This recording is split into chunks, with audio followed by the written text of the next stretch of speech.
The science of reading. So, actually, teaching people to read is an art and a science. And we're going to cover a few of those topics in this little lecture. We know that reading is fundamental. It's one of the most important skills in our lives is learning to read, and it impacts all of our lives. And even if we thought, years ago that people weren't going to have to read, like, we thought, oh, um, writing letters, books, they're going away, but you have to read all the time and you have to write all the time because we send texts, right? You could not read and use a telephone, but you cannot not read and text your friends, right? Re- we talk often about the first from 0 to 3rd grade, we learn to read. From 3rd grade on, we read to learn, right? So if you're going to learn things in this world, if you're going to communicate with others, it's important that you know how to read.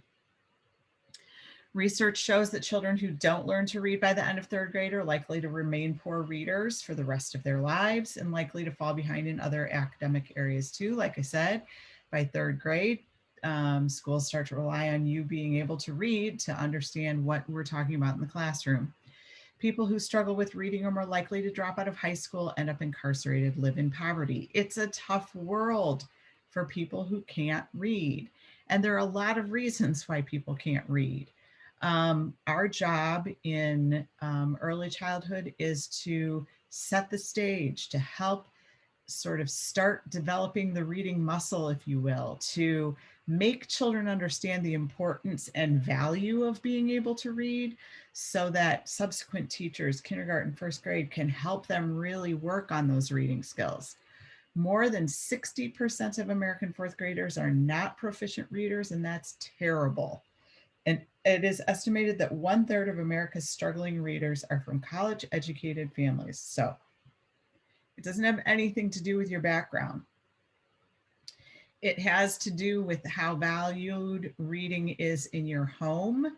It has to do with how important and positive your reading experiences are as a child.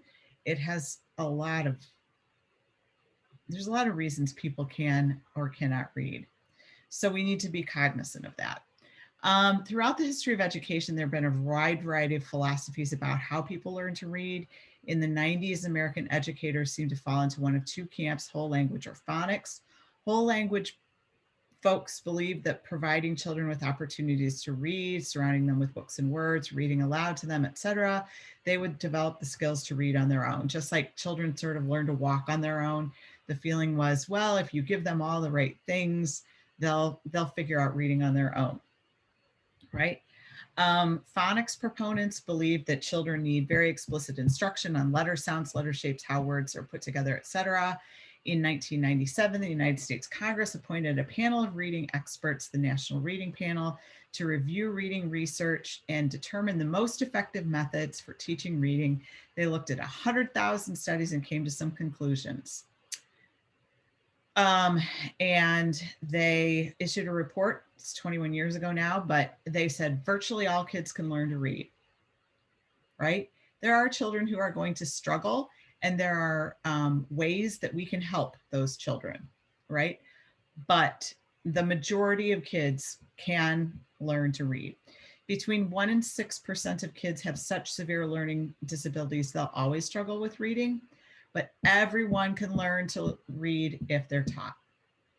The National Reading Panel found that there were 5 essential elements of reading: phonemic awareness, that's the sounds, right? Those little sounds. Phonics, that's how those pieces of words are put together to make words. Vocabulary, right? Fluency and comprehension. Fluency is ability to move smoothly and quickly through reading, right? Not stumbling through it. And comprehension is understanding the words. In the 90s, scientists started researching how brains work. Learning to read is not a natural process. We are not born wired to read. We are born wired to speak. We are born wired to walk, but we are not born wired to read. Being surrounded by spoken language helps kids learn to talk. It doesn't work this way with reading. Talking comes naturally, reading doesn't. So we went through this time, the reading wars, where balanced literacy, which was not really whole language and not really phonics, was not really working. So what we have learned is that we need to make sure that children have all of the opportunities. And what I can tell you individually is each individual learns a little bit differently. And so some kids need a lot of phonics and some kids need a lot of whole language. Some kids are okay with a balance of the two. And it's the same way with adults. Like everybody has sort of an individual way of learning how to read. And if each kid had his or her own reading coach in kindergarten through second grade, we'd have fantastic readers. But what we have instead is one teacher trying to teach 25 kids who are at all different levels and all different interests how to read in kindergarten, first and second grade. And it's not the most effective way of doing it. Okay, it's all about the sounds. While we read with our eyes, the starting point for learning to read is sound, right? We read with our eyes, but we need to hear to really get reading. To become a reader, a child must figure out how the words he hears and knows how to say connect with the words on the page. So learning to listen is an important step in the reading process. Phonemic awareness is the ability to hear, identify, and manipulate individual sounds or phonemes in spoken words. Phonemic awareness is one of the best predictors of future reading and spelling success. It's a hearing skill. Children do not need to know letter shapes and sounds in order to develop basic phonemic awareness. So this is where we talk about a says apple, sounding out words, taking them apart to the smallest little pieces, right? We also talk about phonological awareness. This is just a broader way of talking about all the parts of the word, not just individual phonemes. So phonological awareness is the sound of all the word. Phonemic awareness is the littlest, tiniest parts. So how do we teach phonological awareness? We do it in a bunch of ways. 5 here.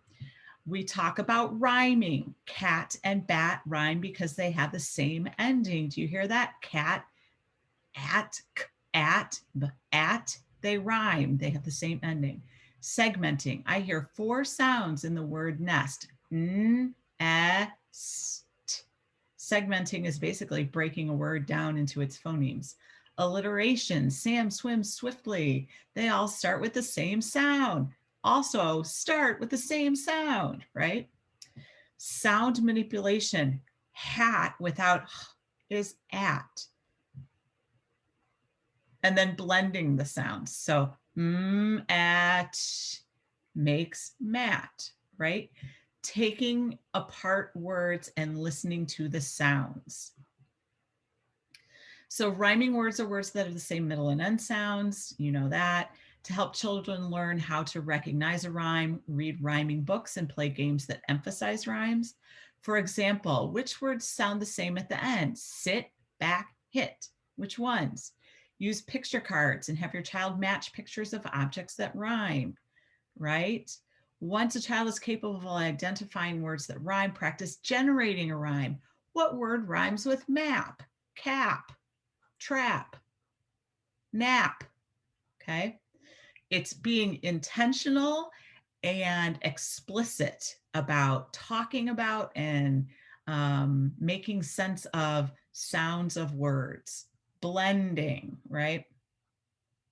You might say sun,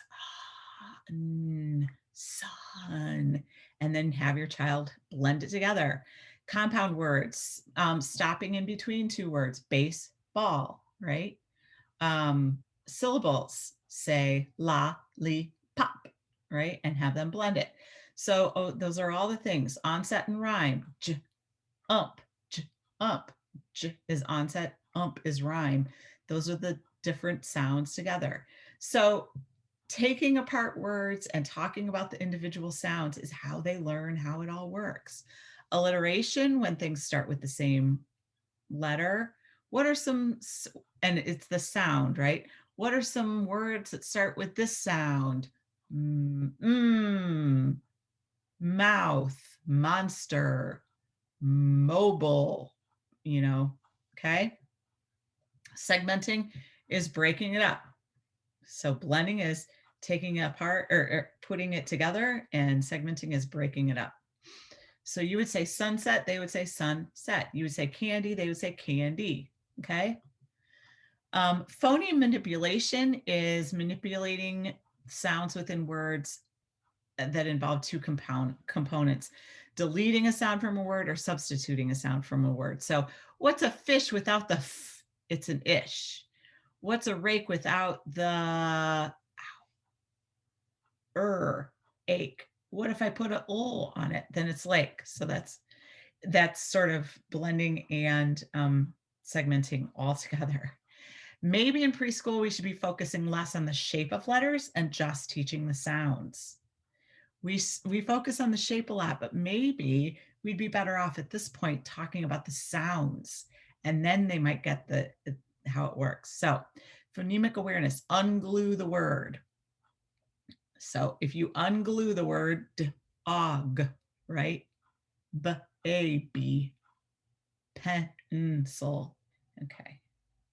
Phonics. The national reading is the understanding that letter symbols represent sounds and that sounds can be blended together to make written words. The National Reading Panel found that systematic phonics instruction made a significant impact on children's reading success. Phonics instruction is best done early before grade 1. So that's talking about those letter sounds and how they relate to the letter. In some languages, each letter has only one sound, not English. Our letters can make 44 sounds or phonemes, and our language contains more than 1 million words. Phonics should be taught in a fun, meaningful way, not as rote memorization or solely with worksheets. Combine phonics with and play active games involving real objects that will allow children to put their understanding of sound symbol correspondence to use. Gather toys from the playroom, magnetic letters, foam letters, and have fun identifying sounds and building words. You can see this kid right here is doing some sort of outdoor phonics program where he's jumping on different places and making words. This is just toilet paper rolls with letters, and you spin them to make words. And starfall.com, as much as I don't like kids spending a bunch of time on computers, starfall.com is a great place to learn phonics. Vocabulary is word knowledge or meaning.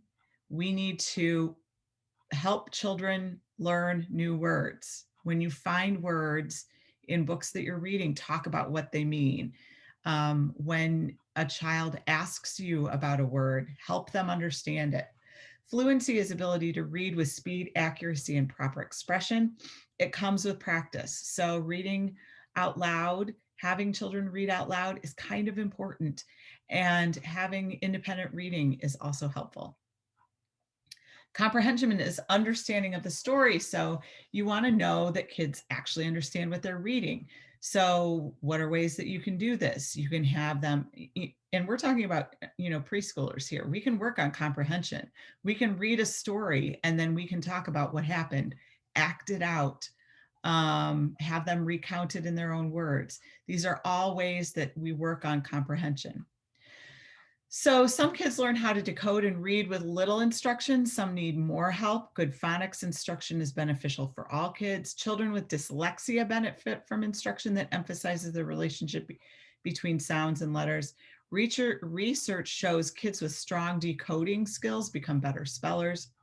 Assuming that children will just naturally develop reading skills is not scientifically proven, and it really puts the responsibility for teaching children to read with their families, not schools. That's not fair. So we need to be explicit, but we also need to remember that it needs to be fun and it needs to be about the experience and not just, now we're going to learn to read, right? How can you work that into your day and make it interesting?